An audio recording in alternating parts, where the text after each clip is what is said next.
नमस्कार, वक्त हो गया है खबर दमदार का। आपके साथ मैं हूं अपर्णा और शुरुआत कर रहे हैं बाराबंकी से आ रही बड़ी खबर के साथ, जहां रेलवे स्टेशन के बाहर एक लावारिस बैग दिखने से हड़कंप मच गया। मौके पर पुलिस और बॉम्ब स्क्वाड भी मौजूद है। बॉम्ब होने की आशंका के बाद इलाके में खौफ का माहौल दिखा। पुलिस ने रेलवे स्टेशन को आनन फानन में खाली करा दिया है। अनिरुद्ध शुक्ला हमारे साथ सहयोगी फोन लाइन पर जुड़ गए हैं। अनिरुद्ध, अभी फिलहाल वहां पर क्या हालात हैं?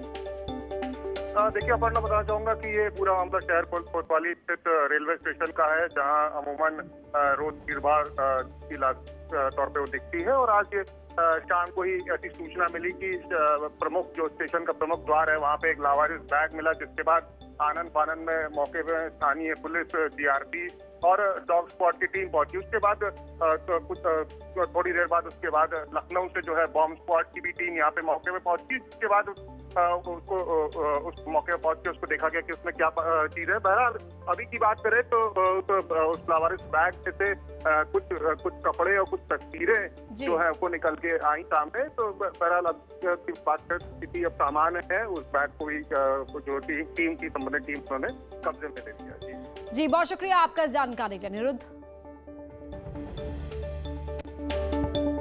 ईस्टर्न पेरिफेरल एक्सप्रेसवे पर ट्रक हादसे का लाइव वीडियो सामने आया है। पलक झपकते ही ट्रक खाई में जा गिरा। बताया जा रहा है कि ड्राइवर नशे में धुत था। हादसे से पहले भी ट्रक लहराता हुआ चल रहा था। ट्रक के पीछे चल रहे कार सवार ने वीडियो बना लिया। आप तस्वीरें देख सकते हैं टीवी स्क्रीन पर। ये तस्वीरें एक्सक्लूसिव हम आपको दिखा रहे हैं।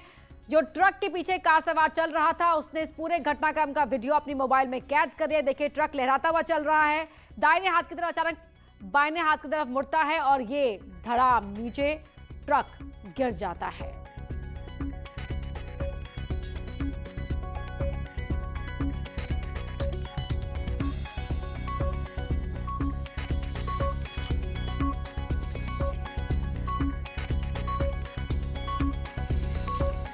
खबर आजमगढ़ से, जहां साधु के हत्यारे को गिरफ्तार किया गया है। पुलिस ने आरोपी को जेल भेज दिया है। नाराज लोगों ने यहां प्रदर्शन किया था।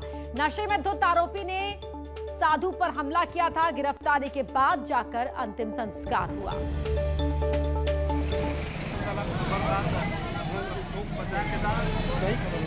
एक 80 वर्षीय व्यक्ति श्री रामचंद्र दास, जो कि दाढ़ी वगैरह बढ़ाए हुए थे और साधु के वेश में रहते थे, उनके एक उसी जगह के रहने वाले एक शराबी व्यक्ति द्वारा कहासुनी में डंडा मार दिया गया था। उनके सिर में चोट आई थी। इस संबंध में तत्काल मुकदमा पंजीकृत किया गया था, जो कि धारा 452 308 आईपीसी के अंतर्गत था। अभियुक्त को तत्काल गिरफ्तार किया गया, जेल भेजा गया था। अभियुक्त जेल में है। आज इलाज के दौरान श्री रामचंद्र दास की मृत्यु हो गई है। माफिया पर शिकंजा जारी है। प्रयागराज में प्रशासन ने बाहुबली अतीक अहमद के शार्प शूटर जुल्फिकार उर्फ तोता पर कार्रवाई करते हुए प्रशासन ने उसका 3 मंजिला अवैध मकान ध्वस्त करा दिया। उत्तर प्रदेश में माफिया और बाहुबलियों के खिलाफ सरकार का एक्शन लगातार जारी है। प्रयागराज विकास प्राधिकरण और स्थानीय प्रशासन ने आज पूर्व सांसद अतीक अहमद के शूटर जुल्फिकार उर्फ तोता के अवैध निर्माण को गिराया। कसारी मसारी इलाके में हिस्ट्री शीटर जुल्फिकार का 3 मंजिला घर गिराया गया। पीडीए के मुताबिक ये निर्माण नक्शा पास कराए बिना बनाया गया था। हालांकि प्रशासन के एक्शन के दौरान मौके पर मौजूद महिलाओं ने विरोध भी किया, लेकिन पुलिस वालों ने महिलाओं को हटा दिया। हिस्ट्री शीटर जुल्फिकार उर्फ तोता का अवैध निर्माण है। ये 3 मंजिला कंस्ट्रक्शन है। इसका प्लॉट एरिया लगभग 500 वर्ग गज है। इसका मानचित्र स्वीकृत कराए बिना अवैध निर्माण किया गया था। प्रयागराज विकास प्राधिकरण ने इसका विधिक ध्वस्तीकरण आदेश पारित किया था, जिसके क्रम में आज पुलिस और प्रशासन से जॉइंटली डिमोलिशन कार्रवाई की जा रही है। इस अपराधी को पुलिस के द्वारा गैंगस्टर एक्ट की भी रेलेवेंट सेक्शन में कार्रवाई की जा रही है। जुल्फिकार अतीक अहमद गिरोह का शार्प शूटर है। जुल्फिकार उर्फ तोता पर हत्या की कोशिश, रंगदारी और अपहरण समेत 2 दर्जन से ज्यादा संगीन मामले अलग अलग थानों में दर्ज हैं। हालांकि फिलहाल जुल्फिकार जेल में बंद है।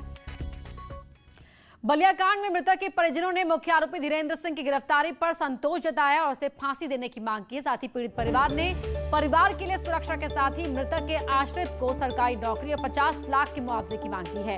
वहीं धीरेन्द्र सिंह के समर्थन में आए बीजेपी विधायक सुरेंद्र सिंह को पार्टी ने सफाई देने के लखनऊ तलब किया था। विधायक सुरेंद्र सिंह ने आरोपी हत्यारे का खुलकर समर्थन किया था। मांग कर रहा हूँ कि अपराधी जो हत्यारोपी है वो गिरफ्तार हो गया तो थोड़ी सी हम लोगों को शांति मिली है, लेकिन इसके साथ हम ये भी चाहते हैं तो उसको सख्त से सख्त सज़ा मिले, उसे फांसी की सज़ा मिले और हमारे परिवार को पूरी सुरक्षा मिले प्रशासन के द्वारा, ताकि ये हादसा फिर दोबारा न हो। और सरकार से यही उम्मीद की जाती है कि मेरे भाई वही अपने परिवार का पालन पोषण करने वाला था, किसी तरह से मजदूरी करके करता था, तो इसलिए उसके लड़के को, किसी परिवार में एक लड़के को नौकरी मिलनी चाहिए सरकारी, और 50 लाख रुपया सहायता के तौर पर मिले ताकि जीवन यापन हो सके। रंजना हमारी सहयोगी लाइव जुड़ रही है हमारे साथ इसी खबर पर। रंजना, अगर बात की जाए, विधायक सुरेंद्र सिंह को तलब किया गया था लखनऊ, क्या मुलाकात हुई है, क्या जानकारी?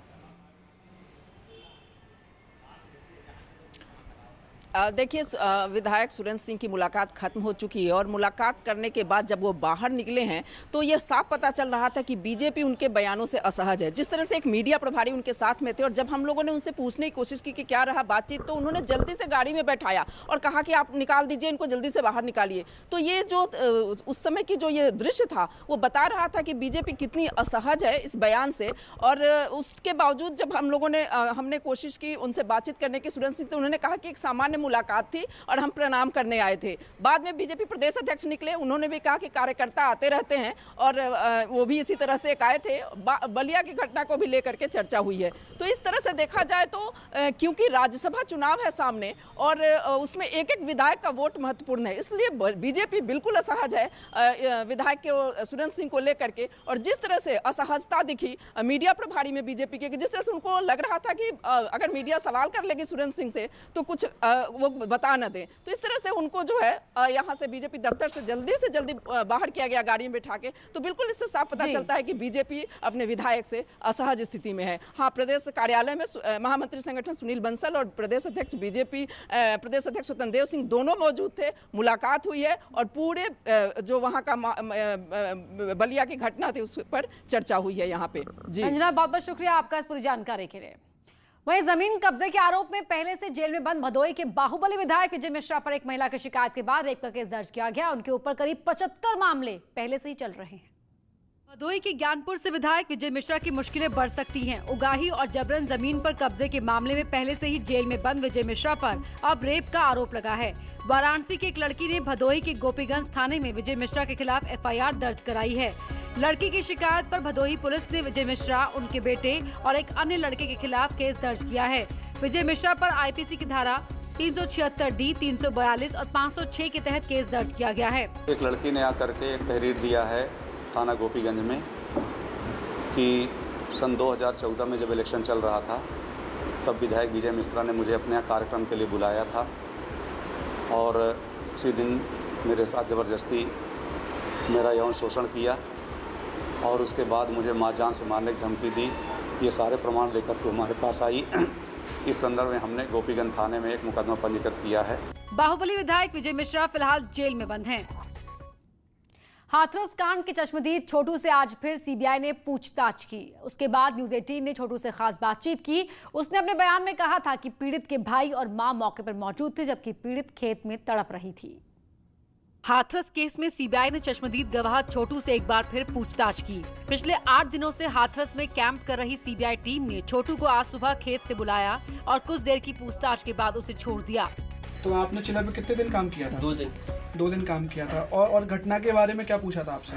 घटना के बारे में जो पूछा था बताया था मैंने। क्या ये यही पूछा था ना कि घटना जब हुई थी जब आप वहाँ मौजूद थे? हाँ। तो मौजूद थे ना आपने चीख सुनी थी वहाँ लड़की की? हाँ। बताओ।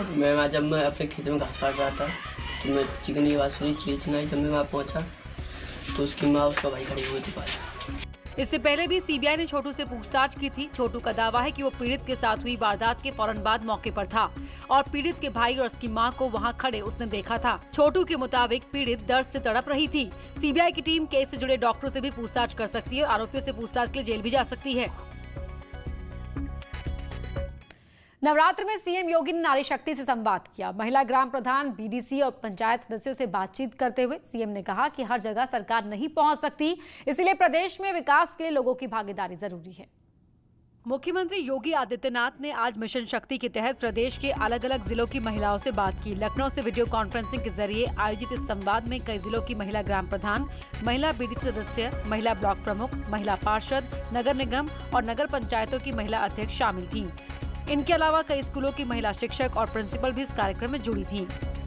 योजनाएं जरूरतमंदों तक पहुंचाने का भरसक प्रयास शासन का होता है, लेकिन अगर जागरूक लोग न हो, जागरूक जनप्रतिनिधि न हो, तो जरूरतमंद इससे वंचित रह जाता है और अंततः जागरूकता के अभाव में ये योजनाएं भ्रष्टाचार की भेंट चढ़ जाती हैं। संवाद के दौरान मुख्यमंत्री योगी ने महिला सुरक्षा को लेकर राज्य सरकार की योजनाओं की चर्चा की। साथ ही उन्होंने महिलाओं के विकास और सुरक्षा को लेकर सुझाव भी मांगे। अपने अपने इलाकों में विकास के अच्छे कार्यों के लिए मुख्यमंत्री ने कई महिला जनप्रतिनिधियों की तारीफ भी की। और बड़ी खबर आपको बता रहे हैं, 2022 की तैयारी में जुटी समाजवादी पार्टी। विधानसभा चुनाव की तैयारी में जुट गई है। एसपी चुनाव के लिए प्रत्याशियों से मांगा आवेदन। 19 अक्टूबर 2020 से आवेदन लिए जाएंगे। 26 जनवरी 2021 है आवेदन की अंतिम तारीख। तो बड़ी खबर आपको बता रहे हैं, अलाउद्दीन हमारे सहयोगी जुड़ गए हैं। अलाउद्दीन, 2022 की तैयारी एसपी ने शुरू कर दी है। जी हाँ, बिल्कुल। ये आवेदन कल से हो सकेंगे। हालांकि जहां पर बाई इलेक्शंस हैं वहां पर आवेदन के लिए कहा गया है कि अभी इंतजार किया जाए। तो कुल मिलाकर के आप मान के चलिए कि उत्तर प्रदेश में जो 2022 का इलेक्शन है मेन विधानसभा का, उसको लेकर के बड़ा ऐलान समाजवादी पार्टी की तरफ से। खास तौर से ये माना जा रहा है कि इस बार अखिलेश यादव खुद इंटरव्यू लेंगे। जिन लोगों के जो है फॉर्म आएंगे उनमें लोग स्कैन किए जाएंगे। स्कैन करने के बाद फिर उनके इंटरव्यूज होंगे, फिर नाम फाइनल किए जाएंगे।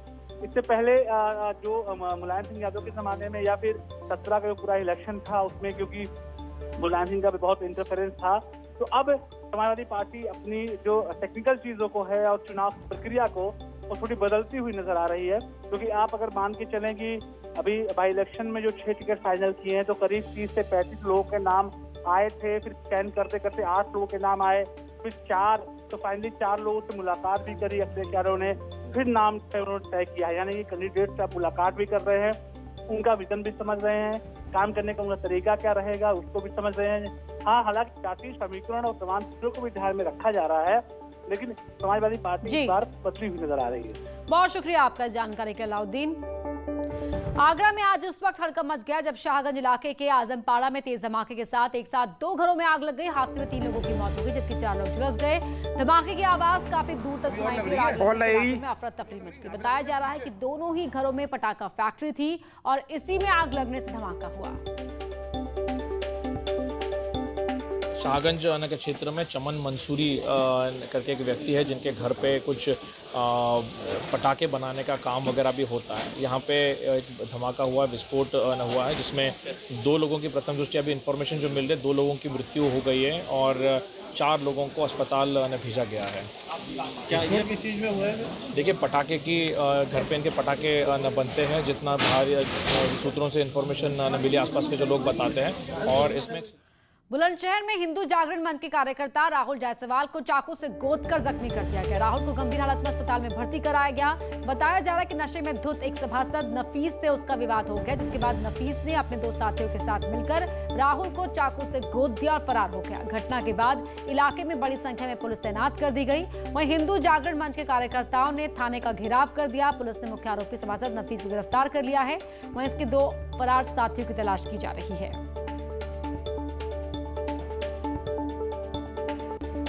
और यहाँ रुक रहे एक छोटे से ब्रेक के लिए, जल्द लौटते हैं। और बात प्रतापगढ़ की, जहां पुलिस का अमानवीय चेहरा सामने आया है। जमीन के झगड़े में एक महिला को दारोगा और 2 महिला सिपाहियों ने जमकर पीटा। पिटाई का वीडियो सोशल मीडिया पर वायरल हो रहा है, आप देख भी सकते हैं तस्वीर में उसे। रानीगंज कोतवाली के भागीपुर गांव का ये वीडियो बताया जा रहा है, जहां जमीन पर अवैध कब्जे को लेकर महिला ने शिकायत की थी। पुलिस ने शिकायत पर कार्रवाई की जगह उल्टा महिला को ही पीटना शुरू कर दिया। कैसे पुलिस वाले महिला को घसीट कर मार रहे हैं, ये भी आप इन तस्वीरों में देख सकते हैं।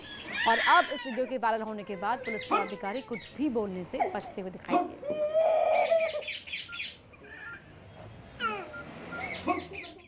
अयोध्या पुलिस ने शहर के साईं दाता कुटिया आश्रम पर धारा 144 के उल्लंघन और महामारी एक्ट के तहत कार्रवाई की है। पुलिस ने साईं दाता कुटिया आश्रम कमेटी के 5 नामजद और करीब 25 लोगों के खिलाफ मुकदमा दर्ज किया है। आश्रम के आयोजकों पर आरोप है कि प्रशासन के मना करने के बावजूद उन्होंने भंडारे का आयोजन किया। भंडारे में हजारों लोगों की भीड़ इकट्ठा हुई थी। साईं दाता आश्रम की हंस कमेटी पर आश्रम की जमीन कब्जे का भी गंभीर आरोप लगा है। नेशनल हाईवे 28 पर साईं दाता कुटिया आश्रम करीब 40,000 स्क्वायर फीट में बना हुआ है। ये जमीन कोतवाली नगर के जनौरा गांव के लालजीत सिंह के नाम दर्ज है और एसडीएम सदर कोर्ट में इसका मुकदमा भी चल रहा है। मांग करी है कि हमारे आश्रम को इस वक्त एक संरक्षण की आवश्यकता है। सरकार से हम अपील करते हैं, मंत्री जी से भी हमने रिक्वेस्ट करी कि हमारे आश्रम पे इस वक्त कुछ भूमाफियाओं की नज़र है जो आश्रम को उखाड़ देना चाहते हैं, आश्रम को समाप्त कर देना चाहते हैं। तो जो ऐसे जो अराजक तत्व हैं जो आश्रम में अशांति फैलाना चाहते हैं, आश्रम को मिटाना चाहते हैं, आश्रम को उखाड़ के फेंकना चाहते हैं, ऐसे व्यक्तियों से संरक्षण की मांग हमने मंत्री जी से करी है और ऐसे व्यक्तियों से संरक्षण की मांग हम सरकार से भी करते हैं। हमारा संप्रदाय जो साईं दाता संप्रदाय है, जनपद अयोध्या शहर क्षेत्र के साईं दाता कुटिया के आयोजकों द्वारा बिना अनुमति के कुटिया में भंडारे का आयोजन किया जा रहा था। पुलिस ने कोविड-19 को मद्देनजर रखते हुए महामारी अधिनियम की मुकदमा पंजीकृत कर लिया गया है, जिसमें 5 लोग नामजद हैं। 20 से 25 अज्ञात लोगों के खिलाफ मुकदमा पंजीकृत है, जांच की जा रही है। खबर दमदार में आज के लिए इतना ही। आगे देखिए उत्तराखंड की खबरें।